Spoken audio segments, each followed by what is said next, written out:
anyway, let me wrap up. I only have 2 minutes left.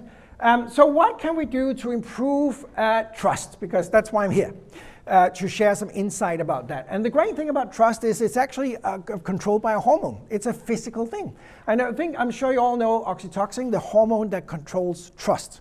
So the higher level of oxytocin, the more trusting we are, and the lower level, the less trusting we are.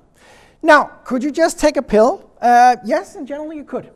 However, the problem is that we don't have a pill that is long-lasting. You can actually take medication that will work only for a few minutes, where you actually start to be more social and engaging and trusting, and also better at creating trust. So that's not really a method that would work in a negotiation, because in a negotiation you want to develop and build trust. So imagine this being in a negotiation.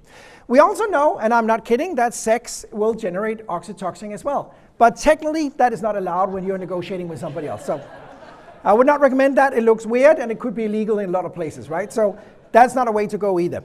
Childbirth is something that will increase oxytocin as well for women, obviously, but I wouldn't encourage that medically and to do that in a negotiation. So what is left? Well, what you actually got left down here is laughter. That is increasing oxytocin, and food, by the way, guys. So sharing a meal, having fun at a negotiation is something that is really cool.